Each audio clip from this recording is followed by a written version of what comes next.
Simon says boo. Now enjoy. I had a disturbing conversation with my neighbor's 10-year-old son. I didn't hear Michael at first. The noise of the mower filled my head like a swarm of angry wasps, drowning everything else out. I was finishing off the last strip of grass, closest to my neighbor's wall, being as quick as I could. The last hint of light was bleeding out of the sky, and I wanted to get back inside as soon as I could. A beer in front of the TV was calling, but when I reached the far end of the garden and cut the power, I heard a voice behind me. Paul? I jumped slightly. You know when you're so caught up in your own head you forget your surroundings? My wife is back from holiday tomorrow. She's been off in Spain with a couple of her friends for the past week, and I'd been thinking about my plan to meet her at the airport.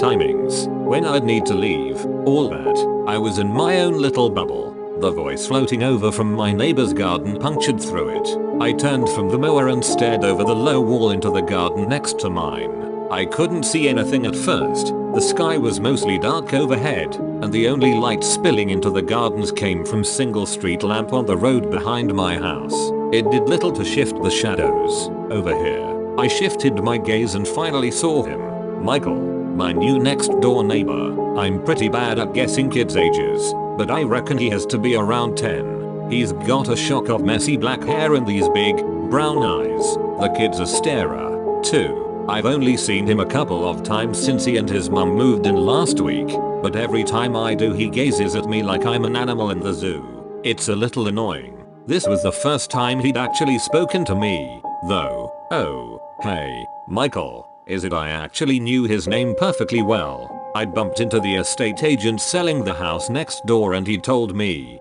but I didn't want to appear overfamiliar. Yeah, I'm Michael, and you're Paul, my mum said. That's me. How are you guys settling in? Okay, I guess. Michael stared up at me with those large, brown eyes of his. I don't have much cause to talk to kids, so I may have been completely wrong about this, but I had the feeling Michael was making a lot more eye contact than someone his age normally would. He hardly even blinked. Young kids, at least in my limited experience, tend to be all over the place. Little bags of energy, but Michael was the exact opposite. It's probably close to his bedtime, I found myself thinking. And then, off the back of that, you want to be glad he's not bouncing off the walls. If he was one of those kids, you'd never get any peace. Amazingly, considering they were still in the early moving stage, I barely heard a peep out of Michael and his mother. I'd been expecting to hear the sound of furniture shifting and boxes being lugged around all week, but I hadn't. They'd hardly made any noise at all. I'd hardly seen them at all, for that matter. They'd arrived late one evening the previous week, and I'd caught a glimpse of them from the window of my study, but that was pretty much it. I remember Michael's mum as a tall, attractive woman who looked a little older than me, but I hardly even got a proper look at her face, and this conversation with Michael was the first interaction I'd had with either of them. I'll go round at some point when Beth's back home, I thought now, folding down the mower's handle. Then we can introduce ourselves properly. So, Michael, I said, picking up the mower and carrying it back along the garden. What are you and your mum up to this evening? I'm guessing it must be close to your bedtime soon. Nah, nowhere near, he said. I chuckled. Okay, well my bedtime's pretty early, so I'm going to head in and catch a bit of TV, I reckon. I'll see you round. Yeah, I reached the little wooden storage area at the end of the garden and slotted the mower underneath.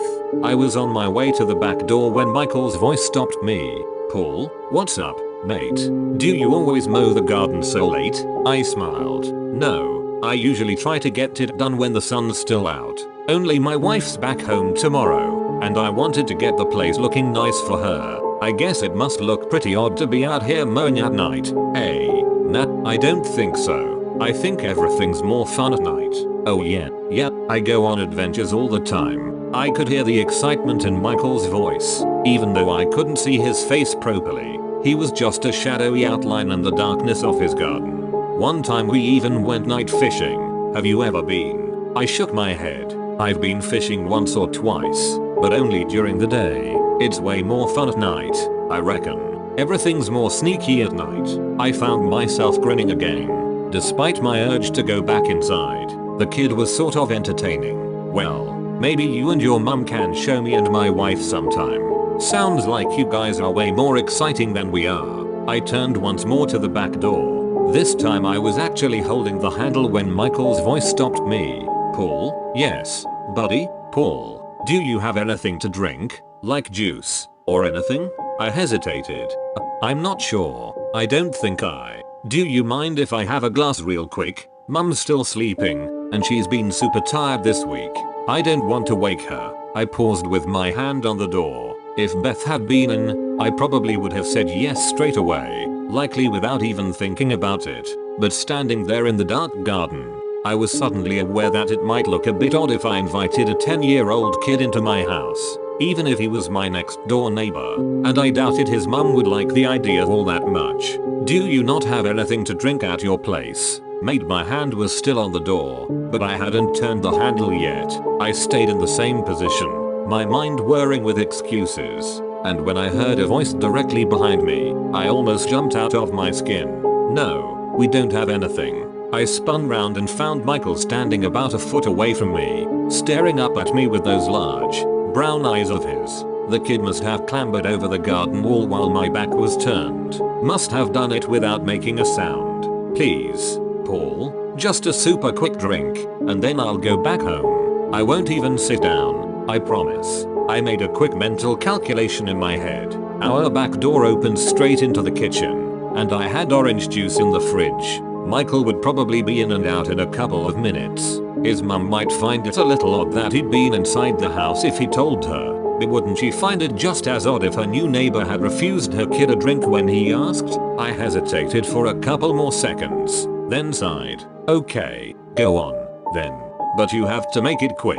Okay, I really do want to go to bed soon. Michael smiled up at me and nodded. I turned the handle and stepped inside. Asterisk. So you're a bit of a night owl. Huh, what does that mean? I opened the fridge and grabbed the orange juice. It means someone who prefers it at night, you know, because you said you go on adventures, night fishing and stuff. I moved to the drying rack by the sink and grabbed a glass. Oh, yeah, I'm definitely a night owl. I started pouring juice into the glass. Man, not me, or at least I wasn't when I was your age. I used to be scared of the dark.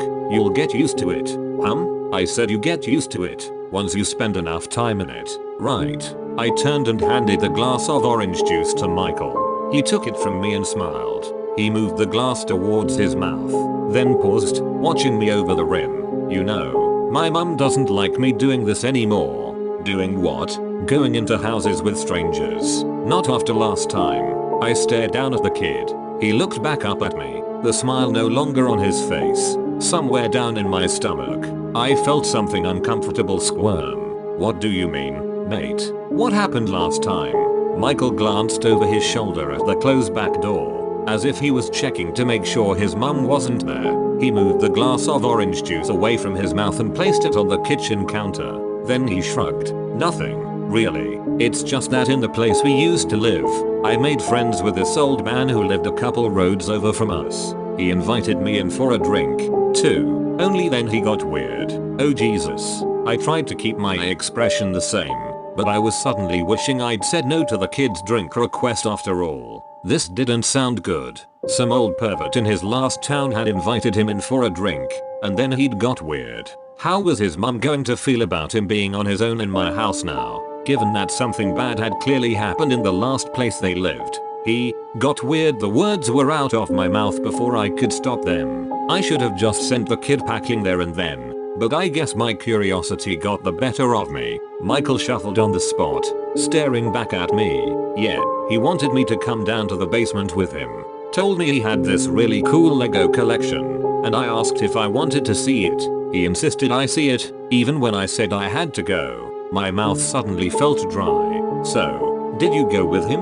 Michael shook his head back and forth. Hard. No way. I ran back home. Mum told me I have to only go as far as the kitchen when I'm in strangers' houses. I felt mild relief wash over me. Then I replayed what Michael had just said, and felt the relief being replaced with confusion. Wait, how do you mean? I asked. Are you in strangers' houses a lot, then? Like friends of your mum's, and stuff?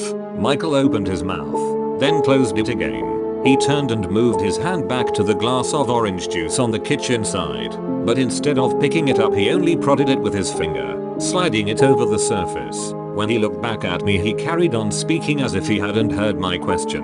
Mum was really angry when she found out about the man. She made me promise I'd never, ever go back there. Did she tell anyone about what that man said to you? I mean, no way. Michael looked away from me again. There was a slight smile on his face, like he was in on some joke I wouldn't understand. She did something way better than that.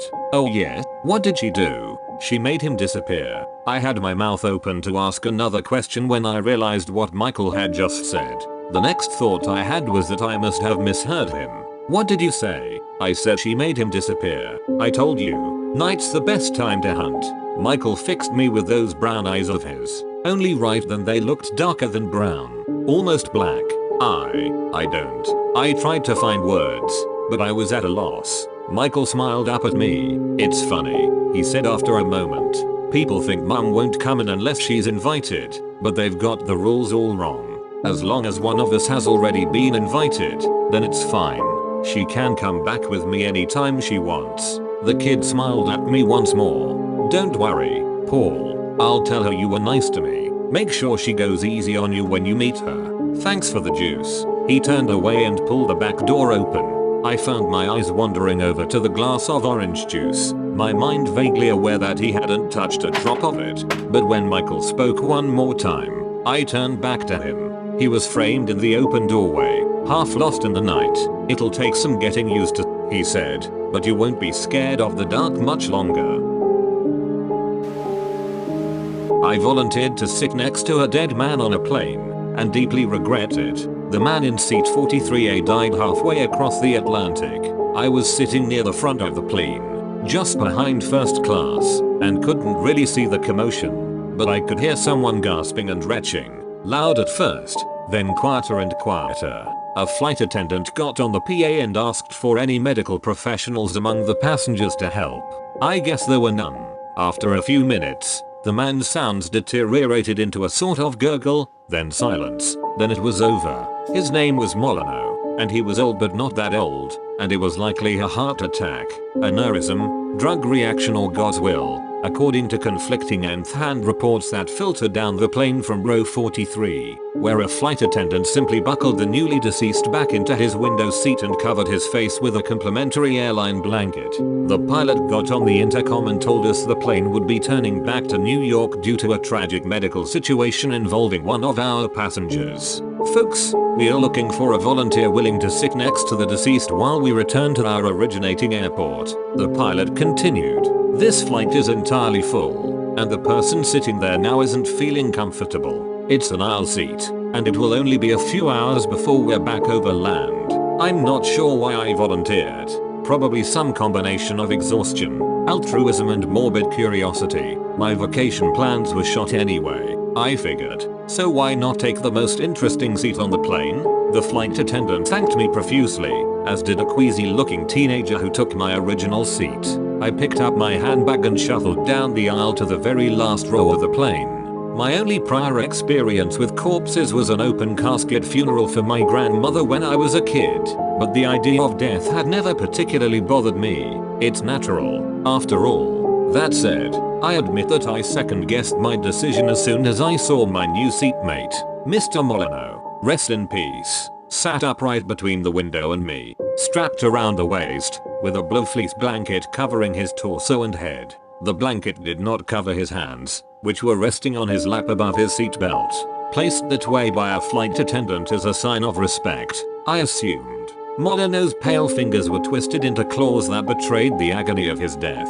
I couldn't look at those hands without imagining what his face looked like under the blanket. I thought of asking for a second blanket, but the flight crew was still busy calming down other passengers and preparing for our U-turn around the Atlantic Ocean. So I tried to forget my uneasiness and closed my eyes, and slept. I woke, hours or minutes later, I don't know, to the jostling of turbulence.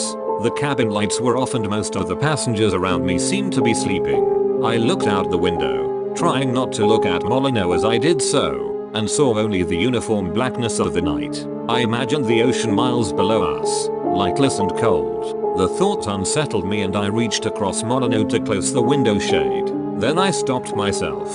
Hadn't the shade been closed when I sat down? I realized there was something else off about the scene.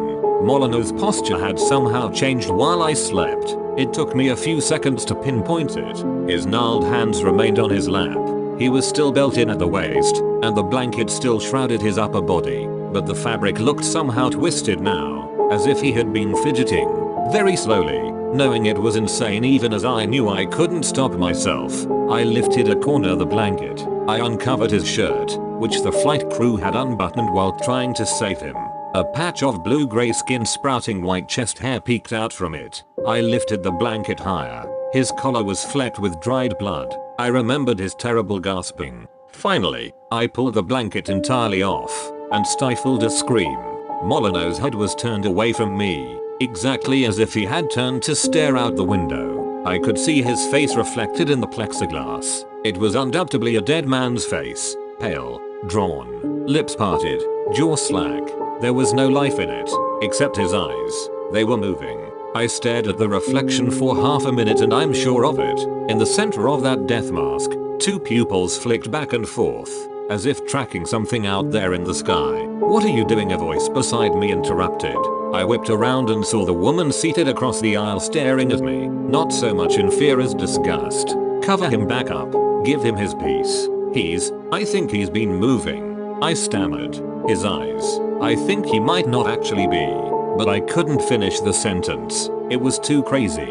Nor did I have to, because at that moment my stomach dropped 10 feet along with everything else in the plane. Coffee cups and purses slammed against the ceiling. A man near the first class section nearly tumbled out of his seat. I heard call lights going off all over the plane as passengers were jolted awake in panic and confusion. "Passengers, please take your seats, buckle in, and secure any loose items," the pilot said over the PA, sounding shaken himself. "The weather along our flight path is clear and no planes in the area are reporting turbulence, so I'm not sure what this is, but we should be through it momentarily." Even as he spoke, the mild background shaking I'd felt since waking up became noticeably more violent. The woman across the aisle began fumbling for her seatbelt, no longer paying any attention to me or Molyneux. I forced myself to look at him again. The jolt must have caused him to pitch forward at the waist, his head colliding with the seat in front of him. But Molyneux's face was still turned toward the window, his neck twisted at such a sharp angle that I worried it had snapped. I looked at his hands again, and the pallor of his skin. 3 flight attendants and a dozen passengers had witnessed this man's death, and I could not rationally imagine they were mistaken. And yet in the reflection of the window, his eyes left to right. I had heard that strange reflexes sometimes kick in after death. Limbs flailing, headless chickens running, nerves clearing out the last backlog of instructions from the brain. But the eyes? I had never heard of that. I made myself look past that unsettling reflection, at the sky itself. It was still dark, moonless and cloudless, but the atmosphere seemed to have taken on a strange hue, a very dark green, like pea soup fog. I thought I could see vague shapes swirling around in the murk, though it might have been an optical illusion. I recoiled. I desperately wanted to be anywhere else right then, but the rest of the cabin was approaching a state of pandemonium. Flight attendants were hurrying up and down the aisles, attending to spills and bruises, even as they tripped and staggered. The entire plane was shuddering like a barrel going down the rapids.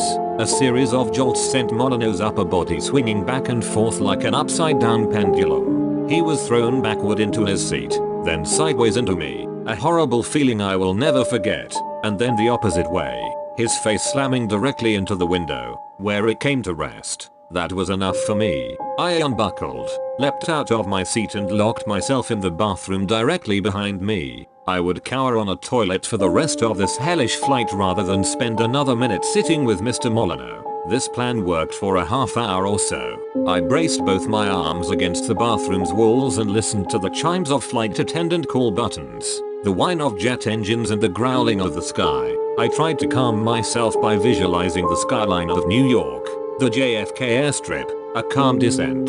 But then I imagined Molyneux's window, his face mashed up against the glass like a little boy's, his dead eyes searching the night. The captain's disembodied voice called me back to reality. He sounded outright scared now, and the PA kept cutting in and out. Extremely anomalous weather. Need everyone in their seats in the emergency position. Immediately. If we depressurize. The turbulence stopped for 4 or 5 seconds, and then suddenly it felt like I was inside a washing machine.